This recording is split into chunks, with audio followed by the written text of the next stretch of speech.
Well, good morning from not so sunny Florida this morning, and but I do feel that it's a privilege for me to be able to come to you and by way of this video recording and give a bit of a report on our mission work. I appreciate the invitation that I have from Pastor Matt. And it's certainly a pleasure to greet those of you there at Eureka Baptist and whoever else may see this. We're certainly working and living in an interesting time during this, what I call the coronavirus pandemonium. I understand that there are many different views and issues about it. People are confused and don't know what's happening exactly.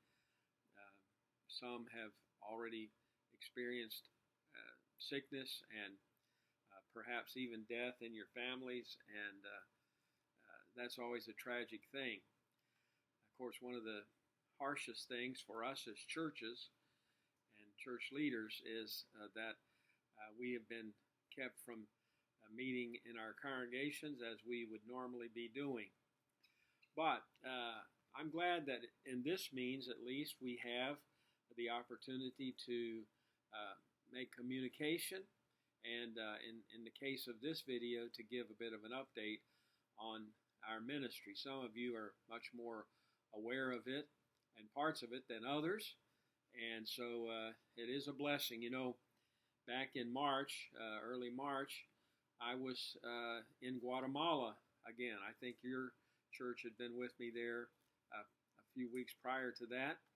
I returned in March and was expecting another group to come down to be with us in our ministry there on the 13th of March. And when we heard that they were starting to close the airports and that it might be difficult for me to come back, and so I had to abandon that particular opportunity. I had arrived in the airport in Guatemala City and driven straight to Mexico, to our churches up there on the frontier. And we had a great opportunity meeting with them and seeing some great blessings, actually kicking off a brand new work in the city of Frontera, Comalapa, with Pastor Adrian Gonzalez. And so what a blessing that was. And we were on our road returning back to Cheshire when my son called and said, "Dad, the group isn't coming, so you need to come on home or you're going to get stranded down there." So instead of going to Cheshire, we drove straight to the airport. I spent the night there in the capital, and then we returned to Florida. An interesting thing about this time is on February the 2nd, I had opened a brand new Spanish church in the city of Stuart, Florida. And so we had only been meeting for six Sundays when we received the order that we must close down. So you can imagine, we'd only reached a high of 28 during those weeks, and we were very concerned about how things were going to go and what was going to happen with our new work. But yet we've been able to maintain great contact.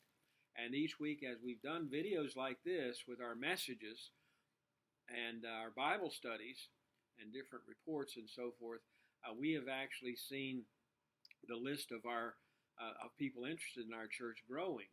Actually, we're always seeing more than double in our area who are watching these video casts than we had attending the church at that time. Now, who knows when we finally get to open up what we're going to be able to do.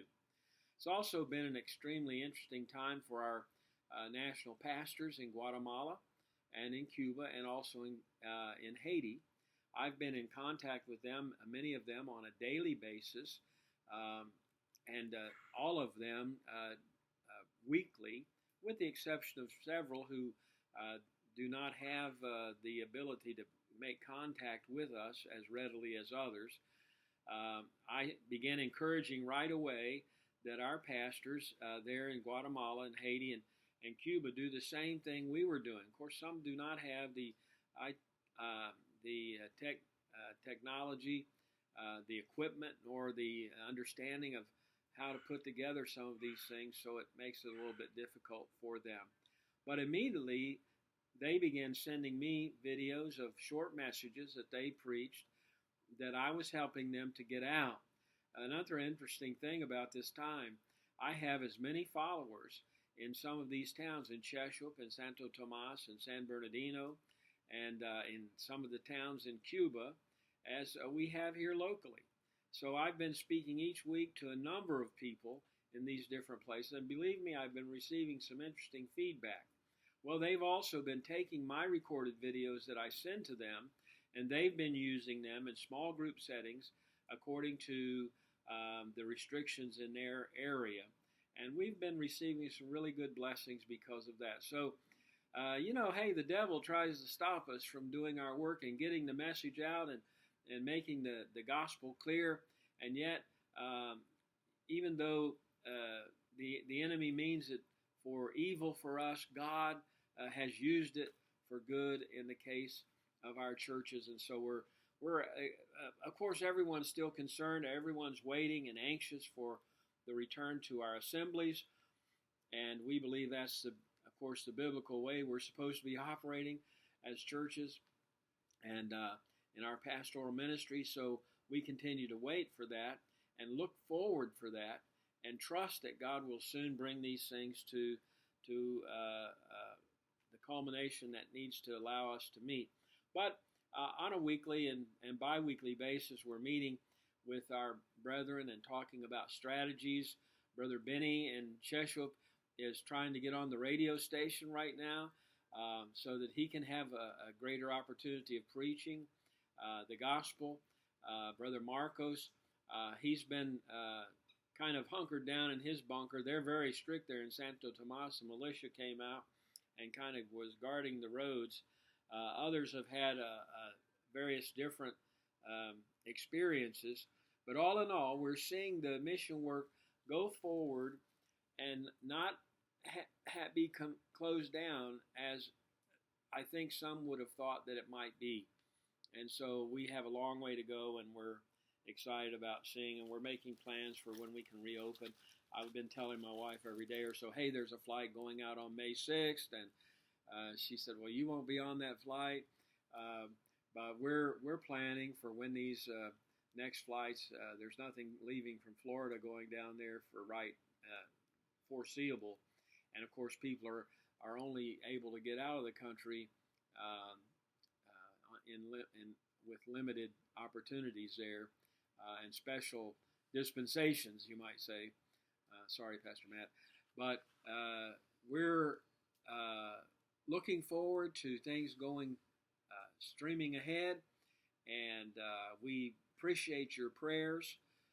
Just in our own neighborhood, we've got these booklets that we're sending out to our neighbors, just to say, hey, take step by step to the prize before us, preparing your life for the abundant life that God has for you here, and also for life eternal, of course, most importantly.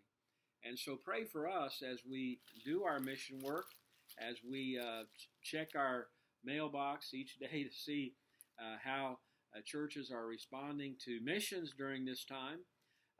In some ways, missions gets pushed back on the back seat sometimes when there are problems like this because, we are struggling to make sure everything has its place. We're praying for you as well, and we're looking forward to next opportunities we have to work more closely with you, and trust that God richly blesses you during this time. I've seen several of your services that you've live streamed and sent forth on the internet, and I know that they're a blessing to you and a help to you, and so we're praying for you. You pray for us as we continue doing this as well.